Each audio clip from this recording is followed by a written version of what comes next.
Em primeiro lugar, quero agradecer ao professor Damaso Ferreira e ao Centro ter sido convidado para este seminário continuado. Eu não sou historiador, nem de profissão, nem de formação, portanto sou um pobre canonista e o que sei de história, quer dizer, falta-me, portanto, o afinamento metodológico, a percepção do rigor metodológico do historiador, em que nunca me formei, nunca me treinei. Portanto, de facto, história, como se o Jordão fez la prose, sans savoir.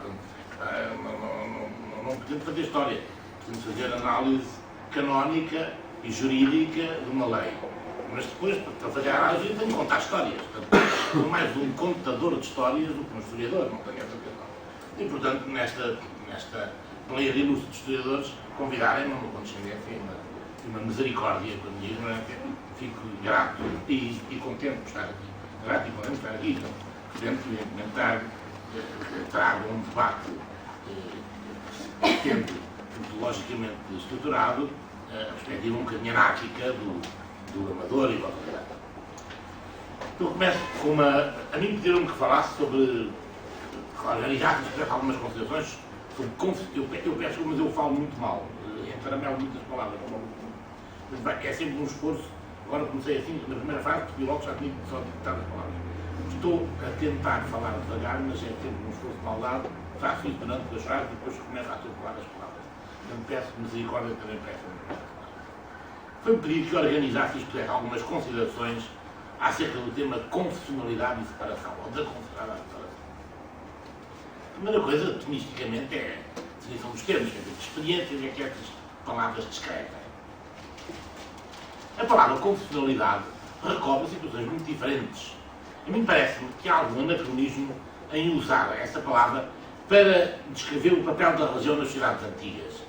Nas sociedades antes do cristianismo, quero dizer, antes das suas raízes judeu-cristãs nas guerras dos macabeus, que andamos a ler na missa destes dias, não há distinção real entre a ordem religiosa e a ordem política. Quer dizer, a ordem religiosa e a ordem política são a mesma ordem de ordenação social e de relação com o significado da vida comum. Eu penso que o Estado confessional é um conceito que tem sentido na Europa e na América a partir da paz que pôs fim à Guerra dos 30 anos.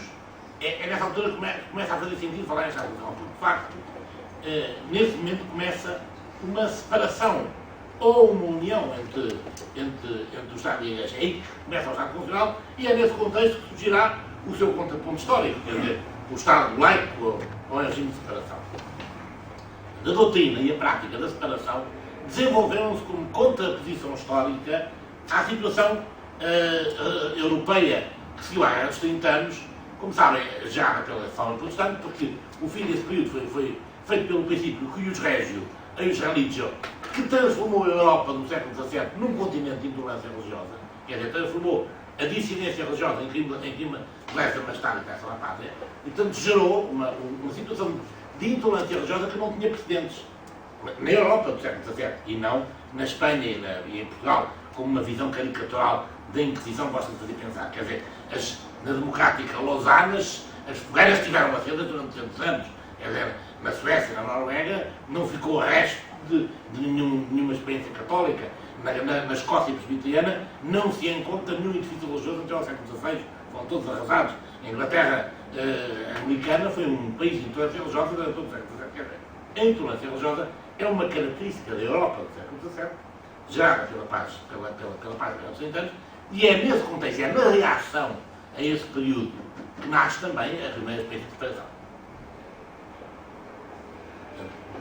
O Estado confessional é esse Estado do século XVII, digamos assim, que usa a religião para a definição política contraposta ao Estado. Quando em 1982 se reuniu o Concílio Ecuménico Vaticano II, já só havia na Europa um Estado confessional, que era a Espanha. Aliás, era confessional, havia, quer dizer, a concordata espanhola é de 57, portanto, tinha 5 anos quando começou o conflito. E era uma concordata de nação católica, 17 anos depois da concordata de separação portuguesa. Era uma concordata de nação católica da maneira antiga.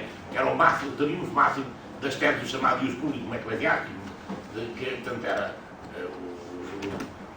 o chefe do Estado, era a Liga da Espanha por a graça de Deus, nomeava os bispos, apresentava uma lista de bispos para a Santa Fé, que escolhia três e ele escolhia um, os bispos eram membros das cortes, eram remunerados pelo erário público, os bispos pagam os corpos, etc. Para aquela gente que via ordenados do Estado. Era uma nação católica do século XVIII. País católico do século XVIII, tangeado na Europa do século XX. Mas era a única via, quer dizer, não falo agora dos principados, Monarca, etc.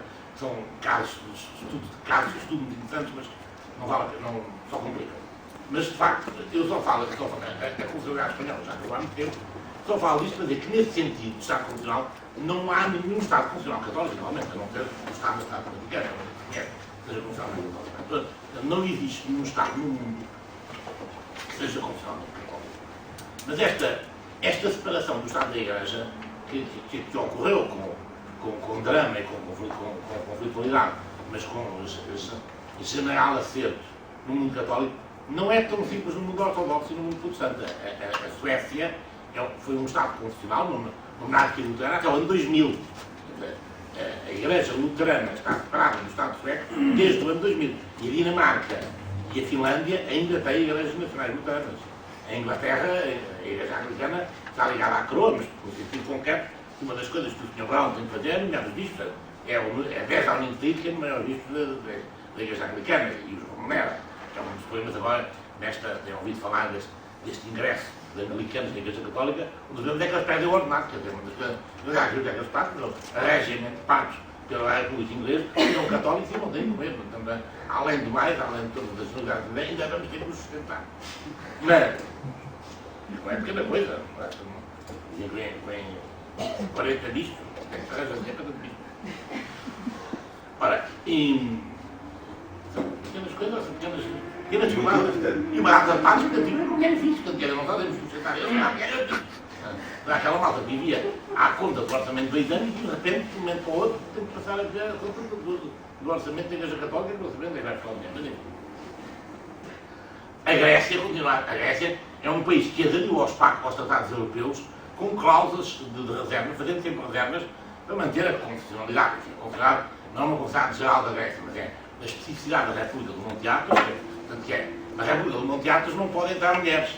Ora, um sítio não pode entrar mulheres é contra todos os pactos europeus, não discriminação à razão do sexo, não é? Portanto, a Grécia aderiu aos pactos europeus, ressalvando que tem um território onde não pode entrar mulheres. Está lá na adesão da Grécia.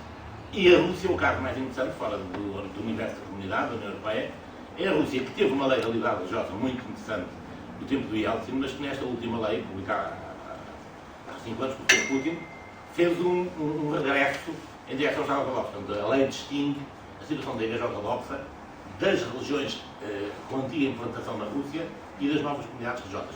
E são 3 regimes jurídicos muito diversificados, que na prática significam uma evolução da Rússia em direção a um Estado constitucionalmente ortodoxo. Fora do horizonte político e cultural do cristianismo, a confessionalidade do Estado é frequente. São islâmicos as generalidades do Estado árabe, com algumas exceções. São budistas a Tailândia, o Myanmar, o Butão, o Nepal. É shintoísta ao Japão, embora o shintoísmo japonês seja uma coisa mais cultural do que religiosa. Um caso especial é o Estado Nacional Judaico, Israel. Formalmente é um Estado laico, que herdou do mandato britânico e do Império Otomano uma tradição de regulação equidistante das religiões, chamada status quo. Mas, na verdade, é um Estado onde há uma forte influência política da religião judaica, com muitas consequências políticas cotidianas, políticas e jurídicas na vida cotidiana. Saiu uma justiça dizer que Israel, saiu uma justiça e uma precisão dizer que Israel é um Estado constitucional judaico, não é um Estado laico, mas é um Estado laico géneros, onde certamente a religião judaica é de tal maneira privilegiada que o laicismo ali tem que ser, a palavra Estado laico tem que ser usada, o Estado de separação tem que ser usada com grande salto. Mas percebemos que a constitucionalidade é uma cola realidades muito diferentes, porque evidentemente alguns destes países constitucionais são países de total liberdade religiosa, como é o caso da Inglaterra, não é? É um Estado constitucional, mas isso não tem uma liberdade religiosa completa. E outros, pelo contrário, não são formalmente Estados constitucionais, como a Rússia, mas de facto há fortes restrições à liberdade religiosa, mesmo que formalmente a lei diz que é Estado laico. Ou a Turquia, que é oficialmente um Estado laico, mas é um Estado laico. No tempo do Império Otomano, quando a Turquia era um país oficialmente muçulmano, a Turquia tinha 30% da população cristã. No tempo do Estado laico, a Turquia tinha 98% da população muçulmana. com este laicismo, ali já vem, quando a Turquia era um país muçulmano, tinha lá 30% de cristãos. Agora, que é um Estado laico, completamente separado do Estado muçulmano, os cristãos passaram para 2%, porque os outros todos ou morreram ou fugiram. Portanto, a laicidade do Estado turco é um dos mitos europeus, mitos urbanos da Europa contemporânea. Mas também o conceito de separação, no sentido em que usamos aqui, separação dos Estados e Igrejas, engloba situações jurídicas e políticas muito variadas, muito diferentes. Historicamente, ele usa-se em primeiro lugar para descrever a situação das religiões organizadas no sistema político norte-americano, fundada sobre a Declaração da Independência, sobre a Constituição dos Estados Unidos e sobre a Primeira Emenda. O princípio fundamental é o da completa liberdade de escolha e de pertença religiosa. Dentro de uma concepção geral da vida social que reconhece e favorece o facto religioso. Mas não menos fundamental é o princípio de que com os dinheiros públicos arrecadados nos impostos não podem ser subsidiadas atividades religiosas, que, sua natureza, são da responsabilidade de quem as vive e devem ser pagas. Mas a expressão inclui outra situação muito diferente desta. A concepção da liberdade de consciência, proposta pelo iluminismo e que triunfou politicamente da Revolução Francesa e que ataca o princípio da religião do Estado no seu fundamento filosófico e teológico último, negando à razão humana a capacidade de conhecer uma verdade religiosa objetiva, negando a existência de uma verdade religiosa objetiva que possa ser conhecida pela razão humana. A Declaração dos Direitos do Homem e do Cidadão da Nação Brasileira diz, afirma expressamente, que a razão não pode conhecer nenhuma verdade que seja superior. Portanto, é uma afirmação de caráter filosófico. Quer dizer, o Estado não tem religião porque a religião é uma coisa subjetiva. E portanto, necessariamente incognoscível pela razão. Quer dizer, esta maneira de conceber a liberdade religiosa e a separação do Estado da Igreja é diretamente contrária ao dogma católico. Quer dizer, é diretamente oposto ao dogma católico. Portanto, em última análise, a resposta da Igreja a esta concepção de liberdade religiosa, que foi elaborada ao longo do século XIX, o ponto máximo dessa resposta não é os sílabos dos erros modernos da Papa Pio IX, do Beato Pio IX, é o dogma do Concílio Vaticano I, o dogma da Constituição de Filhos, pela qual se diz que a razão humana, sem o auxílio da graça, é capaz de chegar ao conhecimento certo da existência de um Deus criador e remunerador e de uma ordem moral inscrita na natureza. A legitimidade da razão humana para conhecer por si mesmo a existência do Criador, aquilo que o livro da sabedoria chama a analogia, e que São Paulo, no primeiro capítulo da Carta aos Romanos, diz que aqueles que não vão até o fim desse processo não têm desculpa, porque aquilo que se pode conhecer de Deus invisível está patente nas obras criadas. Esse princípio fundamental da cognoscibilidade racional da existência de Deus transformou-se na Igreja num dogma de fé. Não há ninguém que ame tanto a razão como a Igreja Católica, que definiu a legitimidade da razão para conhecer a verdade como uma certeza de fé. É todo o trabalho que o Papa Bento XVI tem vindo a fazer desde Ratisbona, aquilo que ele chama o alargamento da razão. Quer dizer, porque constantemente um conceito de razão vá até ao extremo limite das capacidades do conhecimento. Ora bem, é aí, quer dizer, a separação do Estado da Igreja, tal como é constituída a Revolução Francesa, não é uma organização jurídica para responder a determinadas situações de abuso da liberdade baseadas nos direitos das pessoas. É uma afirmação filosófica e teológica diretamente contrária ao núcleo essencial da fé católica. Esta mesma expressão, separação da Igreja do Estado, significou nos Estados Unidos um ambiente social muito favorável ao desenvolvimento da experiência religiosa e para os imigrantes irlandeses fugidos aos seus lotes protestantes, significou uma possibilidade de agregação eclesial e vida eclesial muito superior àquela que tinha na sua pátria.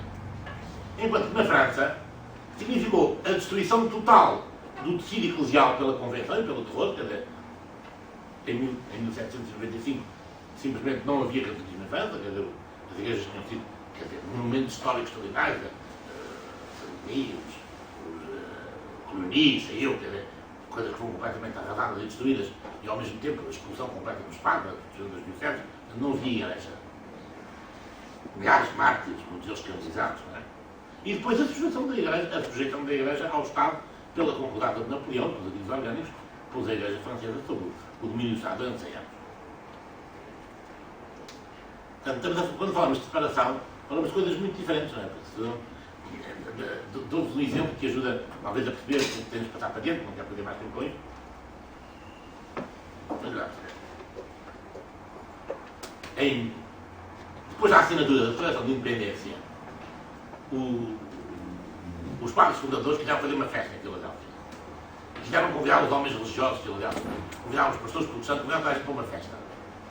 Nessa festa, que era para manifestar a adesão dos religiosos de Filadélfia à independência, havia uma mesa, num canto, com comida kosher, quer dizer, com comida ritual judaica, para que os judeus de Filadélfia pudessem vir à festa e pudessem estar na festa com todos os outros comendo a comida que eles podem comer.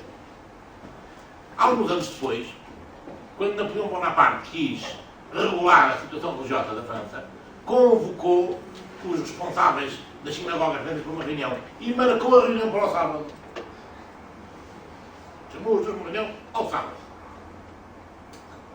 Estas duas maneiras de tratar os judeus, não é? A comida kosher de Filadélfia e a reunião ao sábado de Napoleão, explicou o que é a diferença da concepção é uma exemplificação simples. Qual é a diferença da concepção da liberdade religiosa? A separação da Igreja do Estado nos Estados Unidos significa que o Estado não subsidia, não apoia, mas respeita a natureza autónoma intrínseca das religiosas. A França, o Estado define as regras de funcionamento e as religiões têm que se encaixar dentro. Não é por acaso que a França é a pátria do problema da burca e do véu, quer dizer, é um problema tipicamente francês. Não é? Como é que as pessoas são de vestir? É um problema tipicamente francês. Com toda a argumentação, já se sabe, os direitos da mulher, etc. É uma coisa. Ora bem, na passagem do século XIX para o século XX, como já se disse, a separação conheceu 3 experiências legislativas novas. Por um lado, a Lei da Separação do Brasil, em 1890, a Lei da Separação da França, em 1905, e a Lei da Separação de Portugal, em 1911. São também experiências muito diferentes, quer dizer, a Lei da Separação do Brasil é muito diferente. A francesa e a portuguesa são do mesmo calibre, não é? Mas a Lei da Separação do Brasil é muito diferente com respeito à Igreja. Primeiro, é uma relação cordata, se não mesmo amigável, do Estatuto da Igreja Católica e das mais confissões. As duas últimas consubstanciaram duríssimos ataques frontais à Igreja Católica. E vale a pena conhecer. Estas 3 desconfigurações de nações católicas pode acrescentar-se, um pouco depois, a separação do Estado e da Igreja Ortodoxa feita pelo Ventiaensky, assim à São de Setembro. Já não foi depois a perseguição religiosa do Trotsky e do Lenin, que já é outro capítulo. Então, estas breves notas introdutórias servem para mostrar que faz falta uma teoria geral da confessionalidade e da separação, que não queira simplificar, não queira reduzir as coisas. Há Estados confessionais e há Estados laicos. Não é assim. Não é assim. A coisa é mais complexa. Sempre que fazemos estas dicotomias em categorias muito simples e claras, caímos na manipulação da história e na simplificação dos negócios. E é importante para compreendermos a nova laicidade que se desenha hoje na Europa. É um tema em que eu sequer vou entrar, porque seria, mas espera entrar em 1911. Hoje na Europa desenha-se uma nova laicidade. Aqui na semana passada, há 15 dias, nas Espanhas, o Padre Duarte da Cunha organizou em Paris o encontro dos presidentes das conferências episcopais da Europa e tiveram um encontro com o Presidente Sarkozy. Um encontro assim, sentado à roda da mesa com o Presidente Sarkozy. Não há transcrição desse encontro, a não ser umas notas que o Duarte tomou e mandou. Mas a conversa de Sarkozy é preciso valorizar a presença religiosa na sociedade. Visto vocês pronunciem, se intervenham, mas a Europa não se pode construir sem uma presença ativa das religiões. As religiões, e concretamente a Igreja Católica, fazem uma falta imensíssima à coisa do laicidade. Estamos a falar do país mais laico da Europa, que é uma laicidade, aquilo que o próprio Sarkozy tem chamado de uma laicidade positiva. Uma laicidade que não seja uma exclusão do fenómeno religioso, mas seja encontrar âmbitos de atuação que respeitem as autonomias, mas que reconheçam o valor social, educativo e espiritual da presença religiosa na Europa. Eu não pretendo contribuir agora para essa teoria geral que está a falar dos meus âmbitos de minhas prioridades, quero apenas limitar-me a falar da constitucionalidade portuguesa anterior a 5 de outubro, como é que era a constitucionalidade, como é que Portugal era um Estado constitucional antes de 5 de outubro, e da separação, de facto, simulacro de separação, que o governo provisório instituiu com a lei de 20 de abril de 1919. Desde a fundação da nacionalidade até a entrada em vigor da lei da separação de 20 de abril, Portugal foi um reino católico. Durante 800 anos. E a partir da crise protestante, um Estado constitucional. Embora a constitucionalidade seja coisa muito diferente, digamos, que a constitucionalidade muda de significado com o tempo do iluminismo. E economizando uma justificação que já publiquei no outro lugar, digo que até Dom João V a constitucionalidade significa que o reino é católico. A partir de Dom José significa que a Igreja é lusitana. Não é a mesma coisa. Uma coisa é dizer que Portugal é o reino católico, outra coisa é que em Portugal há uma Igreja lusitana. Portanto, há uma mudança de significado. Mas isso já está escrito. Então, circunscrevemos ao período do constitucionalismo. Partimos do artigo 6 da Carta Constitucional. A religião católica apostólica romana é a religião do reino. Nas outras constituições liberais, de 1818 há as equivalentes do Estado, da nação portuguesa. A religião católica apostólica. A consequência mais vistosa desta constitucionalidade do Estado é que o rei tinha que jogar a religião católica apostólica romana, o rei, o príncipe primeiro, os conselheiros de Estado. Mas a Carta Constitucional tinha uma tolerância religiosa muito ampla. Todas as outras religiões são permitidas aos estrangeiros, depois na pátria a quem lá ia, não havia ninguém à porta a pedir o passaporte. Em seu culto doméstico, em templos para isso destinados, eles não têm a forma de escolher o tempo. Na prática, a experiência mostra que a liberdade efetiva de que gozaram as confissões não católicas no tempo da religião de Estado era maior do que a liberdade que gozou a Igreja Católica no tempo da lei da separação. Mas a esta situação privilegiada da religião de Estado não correspondeu um período de expansão da fé ou de fundamento da Igreja Católica. Pelo contrário, de facto, ao longo de 80 anos, o poder do Estado empenhou-se em diminuir e circunscrever a presença social da Igreja e, portanto, de facto, a vida da Igreja foi muito difícil nos importantes judaísmos. Em primeiro lugar, o rei, diz o artigo 65 da Carta, é a sua atribuição de nomear os bispos. E foi isso, nomear os bispos. Ainda na Constituição de 1822 dizia que o rei apresenta aos bispos ao livro do Conselho de Estado. Apresenta aos bispos. Mas o Dom Pedro IV escreve lá, é a atribuição do rei nomear os bispos. É uma expressão que tem, não vale a pena, canonicamente é possível para dizer a situação dental. Mas, de facto, foi assim mesmo que foi concebido ao longo de 80 anos. O governo nomeou os bispos. E a nomeação dos bispos foi uma coisa, foi verdadeiramente, ao longo daqueles 80 anos, uma sucessão de violências e de abusos e de imposições à Santa Fé e de nomeação de pessoas, muitas delas indignas, gente. A Santa Fé foi, ao longo daquelas décadas, foi assistido como podre, lá se conseguiu nomear uma. Eu dou aqui na minha tese uma lista de bispos que eu considero menos maus, mas é dizer que o Fernando Almeida tem uma lista mais extensa que a minha.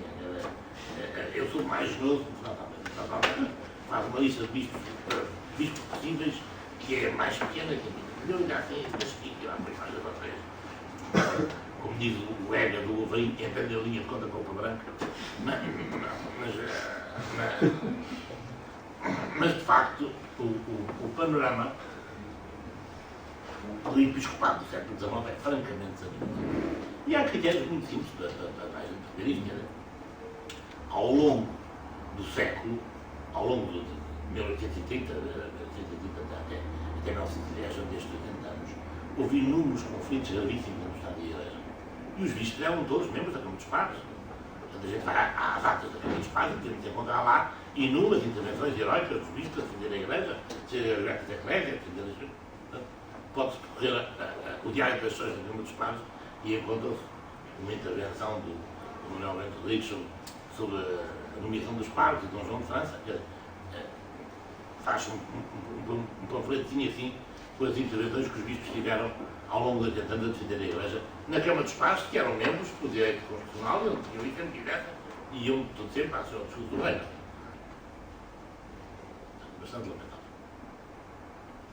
Mas, além da nomeação dos bispos, o liberalismo, a certa altura, chama-se Vicente Ferrer Neto Paiva, o ministro da Justiça que o fez, chamou também assim a nomeação dos párocos. Os párocos eram nomeados pelos bispos, em 1974. Enfim, tinha havido logo em 1883 o padre Marcos, que foi tudo correto, a dizer que os padres passavam todos a ser nomeados pela Comissão Central, a Comissão de Governo da Igreja, Reforma da Igreja, Comissão de Reforma Geral da Igreja.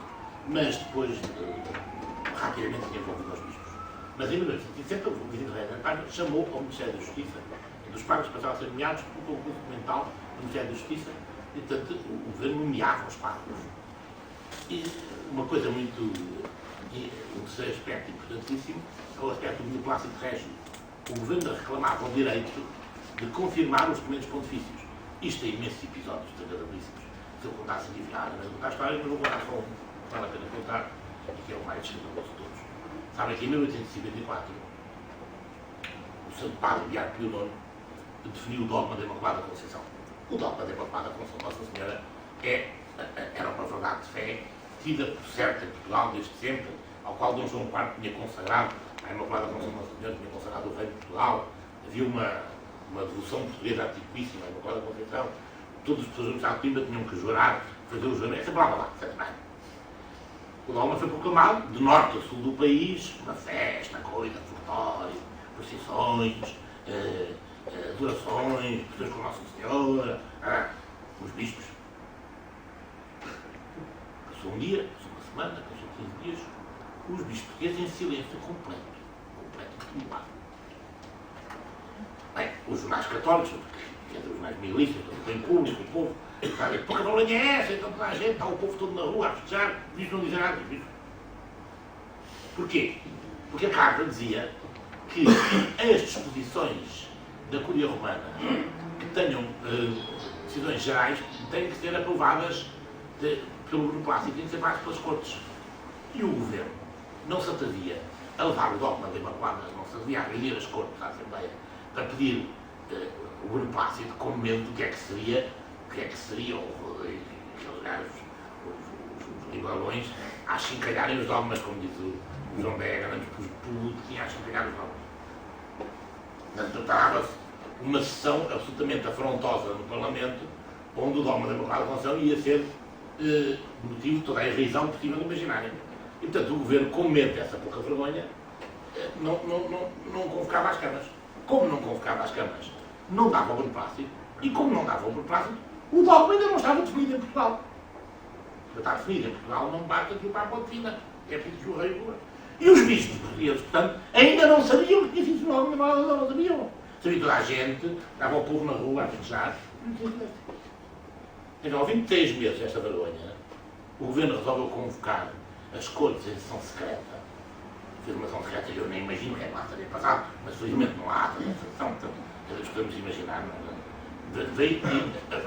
Lá saiu o dogmazinho do diário do governo, e pronto, então lá os bichos lá puderam fazer uma pastoral a dizer o povo português, que alegria, ao Santo Padre, o dogma. Mas esperaram que saísse o dogma no diário do governo para não poderem usar os dados. Este é o calibre do bispado. Acho que esta história diz tudo, tem mais 8 ou 10 histórias para contar, mas quando só esta, porque acho que esta diz tudo, não, para contar esta, as outras duas livros, acho. Isto é um beneplácito trágico, mas quer dizer, como nós, o Bernardino Carneiro, meu antecessor, que deu aulas de direito eclesiástico na universidade, eu também dou, portanto, o Bernardino Carneiro tinha um manual de direito eclesiástico que foi colocado no índice, ainda pela Congregação Romana da Doutrina da Fé, colocado no índice.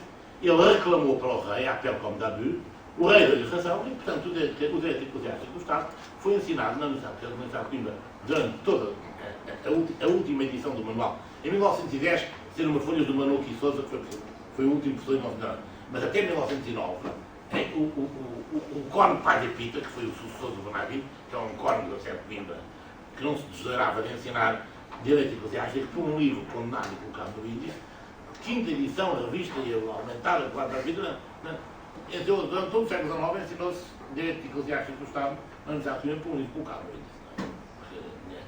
A Santa Sé tinha o proibido como mesmo, mas não fazia mal. E os padres todos chamavam, portanto, o padre António Leite, que é um padre jesuíta que me ensinou a escrever, diz que em casa tinham um livro do Bernardino, escrito à mão pelo leitor do avô dele, pedi licença ao meu confessor para estudar com este livro. Os católicos evidentemente não podiam estar felizes por causa de mas por lado que não estudasse o livro do lado e não fazia a cadeira e não tinha a cadeira do lado. Pedi licença ao meu confessor. Ora, não vale a pena falar do anticongreganismo. O anticongreganismo é uma das páginas mais negras da história do século XIX. A extinção de Vargas Jorge, nós temos 1834, é mais complexo do que isso. Logo em 1822, as Cortes nomearam uma comissão para ver Vargas Jorge, aliás, a reforma das religiões do século XVIII. Depois, em 1833, assim que Lisboa é conquistada, vai conquistar 24 de julho de 33. A partir de julho de 33, fim de julho de 33, o governo constitucional está liberal, está no poder. Logo a 5 de agosto de 33, 9 dias depois, 10 dias depois, 15 dias depois do fim da guerra, depois dura até 34, é por um monte, mas logo ali há os 4 decretos de 5 de agosto, ainda do Mocinho da Silveira e do padre Matos Vaz Pedro, um dos quais proíbe os noviciar a entrada de noviços. Portanto, é esse o decreto que vai reger a situação das congregações religiosas femininas. Depois, em 34, há o decreto sobre o Sr. Antônio de Aguiar, que extingue as ordens religiosas masculinas. Portanto, estas famílias de um momento para o outro, não todas para a rua. Embora fique vagamente a obrigação de os remunerarem. E depois, mas isso vai acontecer novamente, mais 3 vezes ao longo do século XIX. Vai haver mais leis e propostas de lei cada vez mais radicais para extinguir os religiosos.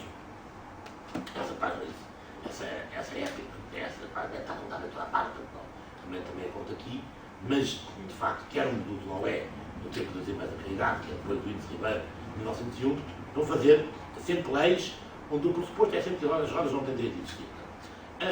O direito tribal é as pessoas não têm direito de viver, é contrário à lei do Estado que as pessoas vivam a experiência da vida religiosa. É ilegal que vivem em comunidades grandes, é ilegal que façam votos, é proibido fazer votos, é proibido ter o superior externo, que não seja o superior da casa, que não seja o bispo do santo. Podia falar aí dos seminários, que é um aspecto importante, mas vou saltar, e digo, falo só do anticlericalismo monárquico em 1910. Vale a pena ter consciência que em 1910 foi um dos anos mais intensos do anticlericalismo, de janeiro a outubro, não estou a falar, há várias figuras, Francisco José Medeiros, o Fratelli, o Ministro da Justiça, o último Ministro da Justiça da Monarquia, Manuel Fratelli, que fazem uma campanha de perseguição à Igreja. Uma semana antes da proclamação da República, o Teixeira de Sousa colocou diante do rei um decreto para expulsar os juízes. Os juízes tiveram a sorte de ser expulsos a 8 de outubro pelo Afonso Costa, 10 dias antes. O Manuel II se recusou a assinar um decreto que foi proposto pelo Teixeira de Sousa, dizendo que esse decreto era mandado no chefe deles. Não teria sido a última vergonha da monarquia constitucional ter sido expulsar os juízes. A gente pensa, a confessionalidade à separação, a confessionalidade monárquica era uma situação de perseguição à Igreja, de perseguição concreta, cotidiana à Igreja, de uma violência e de um desrespeito pelos direitos das pessoas. Eu digo, será, mas pequenas coisas que vale a pena contar. Por exemplo, o arcebispo de Évora, Dom Augusto Eduardo Nunes, teve a vida agora. O Padre Serra Coelho fez agora uma tese sobre ele, não sei se a Bíblia já está publicada, senão ainda não vi, ainda não. Mas ele defendeu tese de doutoramento sobre o Dom Augusto Eduardo Nunes, portanto espero que a Bíblia pensar. Mas o Dom Augusto Eduardo Nunes é um professor de Coimbra, distinto, tinha feito uma tese em Coimbra sobre a renovar a instituição da Igreja, dizia. Foi para Évora. Quando chegou a Évora, não havia catequese em Évora. Não havia catequese em nenhuma igreja. Não havia catequese da infância nem da adolescência. E ele é um homem pastoral, resolveu dar catequese às crianças. Organizou a catequese para as crianças na sede Évora. Começou uma campanha nos jornais. Mas o que é isto? Voltaram os jesuítas. O que é que fazer às nossas crianças? Conversas são estas. Uma campanha maçónica contra a catequese do arcebispo. Mas uma campanha que não era uma campanha de postos de jornais, de acusações, de queixas ao Ministério do Reino, né? De discos e legumes na rua a enxovalhar as crianças e as mães que iam lá cantar catequese. E o bispo teve que suspender a catequese. O bispo não teve liberdade para ensinar a catequese da primeira monástica na sua capital. Isto é a professionalidade monástica, é isto. Portanto, a ideia, há aqui uns equívocos que depois persistem na historiografia. A ideia de que a Igreja estava ligada ao regime da Carta e queria defender a Igreja do Estado. Evidentemente havia alguns velhos bispos, tipicamente o Vasco Espina, que era o bispo de Coimbra, que era um homem, não era um homem sem formação nenhuma, nunca tinha estado teologia na vida dele, era formado em Direito, era secretário do bispo maçom do Manuel Breno. O bispo, quando digo maçom, quer dizer, andou aí na literatura da especialidade umas listas de bispos maçons do século XIX, não sou caminho, não é? Deve haver nos finais da maçonaria com a letra da máscara, não sou calúnios que eu na literatura da especialidade há umas listas de bispos maçons que tomam por boa, não é? Eles dizem, deve haver outros que eles não dizem, mas os que eles dizem são de certeza. Portanto, José Manuel Neves era maçom, está lá no dicionário. E este Vasco Espina era um homem que andou com ele toda a parte, assim, foi com ele para a aliança como cônicos, para Viseu, quando o José Manuel veio para Coimbra, veio com ele também com foi bispo auxiliar e acabou por ser ordenado padre e bispo, cônico e bispo, sem nunca ter estudado uma letra de teologia, era vagamente formado em Direito. Mas é um homem bom, coitado, simpático, latragão, um bocado bruto, pouco inteligente, muito amigo da rainha, que era a Dona Amélia. A rainha escrevia, tinha um boletim para o diocesano, a rainha escreveu-lhe uma carta assim privada a dizer: "Meu bispo, é preciso não dizer", e ele pôs a carta da rainha na capa, não é? Contribuiu muito para o ódio popular da rainha Dona Amélia, mas as coisas eram. E logo assim, ao 5 de outubro, teve assim uma atitude de abdicação diante do poder do Estado, uma carta que ele escreveu a uma fiera, e depois afastou-se entre o Diocese ao Dom Gelson Matoso, ao Cono Gelson Matoso, que depois foi bispo da Guarda, tio do Matoso, historiador do passado. Mas, afastou-se, nos últimos 2 anos, viveu na casa dele. O Vasco Espina era um homem que queria a religião da Carta, quer dizer, disse que é o que ele sabia fazer, do lado de cor, mas os dedos, 3 dedos não chegavam para ter algum bispo mais que estivesse ligado a isto. Todos os bispos, todos os católicos estavam fartos do realismo cartista. Toda a gente queria a separação da Igreja do Estado. Queria uma separação que fosse uma separação que respeitasse minimamente a autonomia da Igreja e a vida da Igreja. Ninguém estava ligado à religião do Estado. Ninguém queria continuar com as opções do Ministério da Justiça, agora nas mãos republicanas. Logo assim, ao 5 de outubro, os bispos portugueses escrevem, vários deles, alguns de Eduardo Nunes, escrevem ao Teófilo Braga, o Manuel Vasco Espina também escreve, a dizer, temos que ver como é que vamos regular isto, etc. Toda a gente estava claro que as disposições da Carta não podiam ser em vigor, portanto, na nova Constituição havia de haver uma regulação do fenómeno religioso que fosse mais adequada às circunstâncias. Ninguém pretendia manter o regime. Mas a Primeira República não quis fazer isso. O que quis fazer foi uma separação de completa sujeição da Igreja. E está explicado a todos. A literatura toda. Em primeiro lugar, o antico-legalismo radical. Logo a 8 de outubro, extinção completa de todas as ordens religiosas, muito mais violenta que a de 34. Porque a 34, pelo menos o Joaquim António de Aguiar percebia que aqueles padres todos tinham que ser sustentados, havia umas responsabilidades. Estes são mandados para a rua sem nada, proibidos de trabalhar em qualquer coisa, na educação, na saúde, etc. Portanto, depois a descristianização simbólica e a descriação das relações familiares levaram intensamente a cabo como São Batão. Depois a lei da separação, quando é publicada a 20 de abril, declara a inexistência jurídica da Igreja. A Igreja não existe. Mas não existe mesmo. Quer dizer, não há Igreja Católica, não há dioceses, não há bispos, não há paróquias, não há nada. Só existem os edifícios públicos que pertencem ao Estado, onde tem até hoje realizado o culto católico, que são do Estado, não se sabe bem porquê, mas que são declarados pertencem do Estado, e esses edifícios públicos poderão ser cedidos para o culto católico a comissões culturais que o Estado é que estabelece, são aprovados pelo despacho do Ministro da Justiça e das quais não pode fazer parte o Ministro do Culto. Portanto, de facto, o culto católico é entregue aos republicanos, como diz o Rui Ramos, não é? Depois a expoliação completa do património eclesiástico.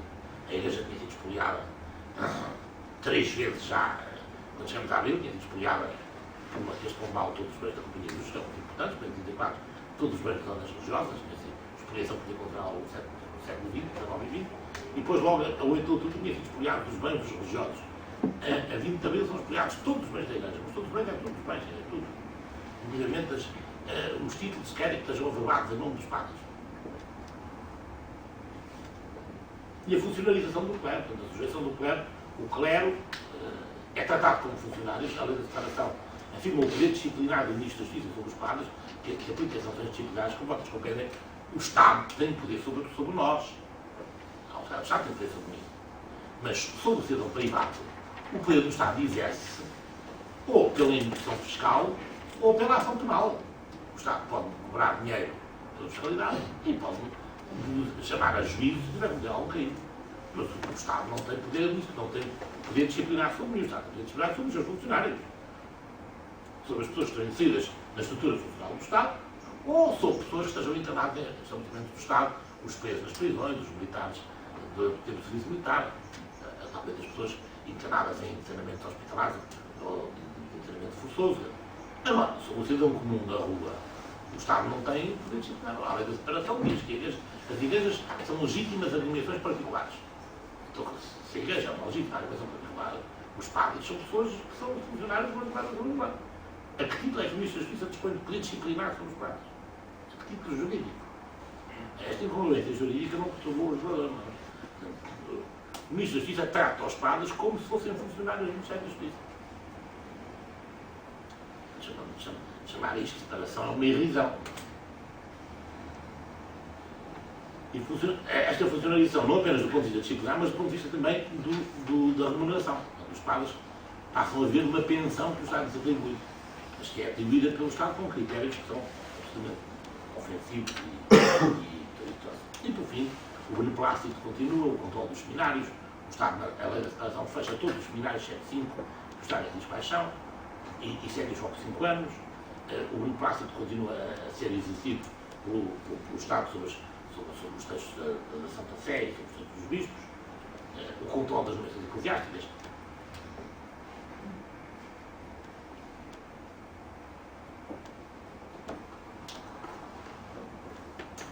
É evidente que há uma grande diferença entre a Carta Constitucional que diz é atribuição do rei nomear os bispos e a lei da separação que não se mete na nomeação dos bispos. Essa é uma diferença fundamental. A lei da separação não pretende nomear os bispos. Portanto, podemos dizer, nesse sentido, a lei da separação, pela primeira vez, consentiu à Igreja uma autonomia de organização que a Igreja nunca tinha tido desde 1919. Mas isto não é verdade. Porque vou ler os artigos, não há como a gente ler os artigos. Não está a lei da separação, está a lei da separação, não está a jogos. Artigo 94. Os artigos 94 e 95 da lei dizem assim: nos edifícios referidos nos artigos anteriores, quer dizer, as catedrais e igrejas e capelas, só poderão tomar parte nas cerimónias cultuais principal ou sofrimento os ministros da religião católica que estejam atentos aos portugueses, tenham feito os seus estudos em Portugal, etc., que não tenham corrido. 94. Pode dizer 95. Nas catedrais e igrejas, que até agora têm sido paroquiais, os ministros da religião, encarregados de presidir as cerimónias do culto, poderão ser os mesmos que atualmente desempenham estas funções. Quer dizer, o Estado, Afonso Costa e Abril, deixam aos bispos continuarem a ser bispos, os padres continuarem a ser padres. Exceto o bispo do Porto, ele já substituiu o bispo Pérez. Salvo se não satisfizerem aos requisitos do artigo precedente, quer dizer, os bispos que não estiverem nas condições do artigo precedente, quer dizer, que não sejam cidadãos portugueses, ou que não tenham feito os seus estudos sobre a Constitucional, ou que tenham incorrido na perda do registro do Estado, quer dizer, que tenham incorrido em alguma perda nas leis de separação das muitas, esses não podem continuar. E quando por qualquer causa houverem de ser substituídos por outros, substituição, sobre cujo processo a lei não se interessa. Se é o Papa pôs no meio, ou se eles caem feitos do céu, estes, os novos bispos, os novos párocos, sob pena de desobediência, não poderão funcionar, o verbo é delicioso, o bispo funcionar, não poderão funcionar enquanto o Estado, por intermédio do Ministério da Justiça, não verificar sobre requerimento dos próprios, que reúnem as condições do artigo anterior e as mais necessárias, ou diz quais são, para não resultar da sua investidura qualquer prejuízo para o Estado, o que deverá constar de espaço publicado no Diário do Governo dentro de 10 dias da Parlamento, etc. Quando o Papa nomear um bispo de juízes espirituais, o bispo não poderá funcionar depois do requerimento apresentado ao Ministro da Justiça, em que o Ministro da Justiça verificará se de facto aquele bispo está nas condições do artigo 94. É preciso dizer que logo em 1912, em princípio de 1912, o Ministro Macieira, que é o Ministro da Justiça, fará um decreto dizendo de facto esta coisa do requerimento, o decreto, porque é o mesmo decreto que me conta, não é? O decreto diz que não é preciso o requerimento do artigo 95. O que é preciso é que se cumpram as condições do artigo 94. E como os funcionários do Estado têm maneira de verificar isso, mesmo sem requerimento, quando tiver notícia que algum novo ministro tentou a substituir os antigos, vão verificar se cumprem as condições do artigo 94. Mas já este decreto de Macieira é a confissão mais fervorosa da derrota da lei da separação. Em fevereiro de 1912, o ministro reconhece que os bispos estão a nomear párocos para as paróquias e que os párocos não apresentam o requerimento do artigo 95 e que ele, se quiser fazer cumprir o artigo 95, tem que entrar em guerra com Portugal. O que separou a Igreja do Estado não foi a lei da separação. A lei do Estado foi a recusa de apresentar o requerimento do artigo 95. Os párocos, nenhum pároco nunca apresentou o requerimento à Ministra da Justiça. Os bispos nomearam os párocos. Depois não há nomeações de bispos até 1915. Mas a partir de 1915, Bento XV começa a nomear bispos novos. E claro, nenhum bispo apresentou o requerimento do artigo 95. Mas além disso, Bento XV nomeou muitos bispos que não cumpriam os requisitos do artigo 94. É claro ou não? Mesmo há nos caminhos de Macieira, quer dizer, está bem, não é preciso requerimento, mas tem que ser aquelas exigências do artigo 94. Nomeou o Dom Manuel Vieira de Matos para o Porto, para Parada, perdão, depois de ele ter incorrido na perda dos serviços do Estado várias vezes, e já por vezes.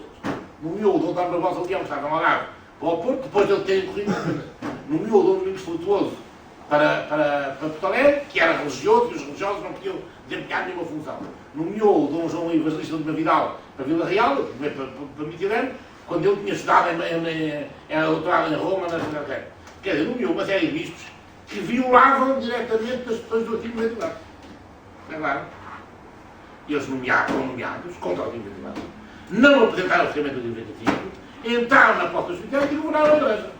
Isto é que é a separação da Igreja do Estado. Não é a lei da separação. É o não cumprimento da lei da separação.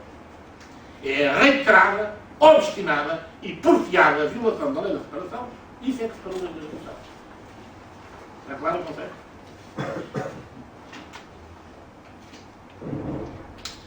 O ponto central da minha tese é que a passagem da confessionalidade do Estado português a um regime moderno de separação e liberdade religiosa não foi operada pela legislação de combate laicista do governo provisório, pela lei da separação, pelo artigo 6 da Constituição de 1911, mas pela resistência da Igreja, os Papas São Pio X e Bento XV, os bispos portugueses, a maioria esmagadora do clero e os fiéis católicos, à aplicação destas normas.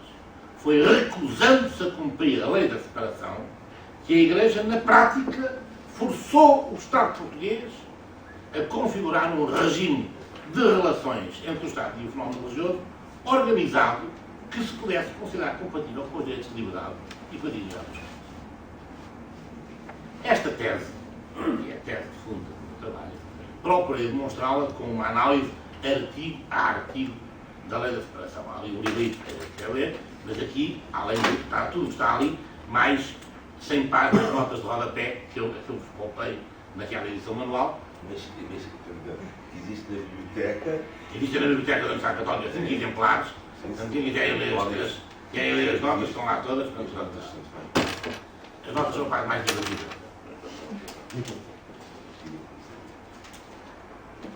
E a demonstração que eu fiz aí está, para quem quiser ler, e sempre cá vivo contraditá-la.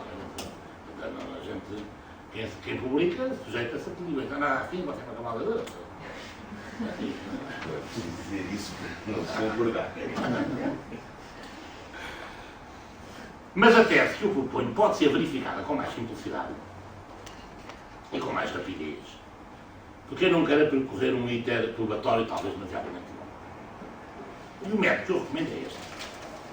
A partir da Lei da Liberdade Religiosa, a Lei 16 de 2001, 22 de junho, e da Concordata entre Portugal e Santa Sé de 2004, que são os dois principais diplomas normativos que hoje regulam, na ordem jurídica portuguesa, o fenómeno religioso na sua relevância social. Compare-se o regime que resulta nestes textos com a lei da separação, de um lado, e com a concordata de 1940 por outro. Não terá simples. Ou alcance qualquer outro. Uma análise mesmo superficial basta para dizer que da lei da separação pouco mais passou para a lei da liberdade religiosa que as proclamações doutrinárias dos primeiros artigos. O regime jurídico das confissões religiosas, esse, é plasmado em grande parte sob o modelo da relação entre o Estado e a Igreja Católica que se desenha na Concordata de 1940. Está claro isto ou não? Ou seja, quando o legislador ordinário quis configurar no sistema jurídico português um regime de tutela dos direitos de liberdade dos crentes e de regulação da expressão social da fé, o que fez não foi retomar as soluções normativas da Lei de 1911, mas sim estender a todas as confissões religiosas o regime de direitos, liberdades e garantias que a Concordata de 1940 tinha assegurado à Igreja Católica. Eu penso que esta verificação, que se impõe com evidência a quem comparar os regimes, corrobora de maneira imediata e simples a conclusão a que cheguei no termo do meu estudo. Não foi a Primeira República que separou o Estado da Igreja com a lei da separação, foi a Igreja que se separou do Estado recusando-se a cumprir a lei da separação.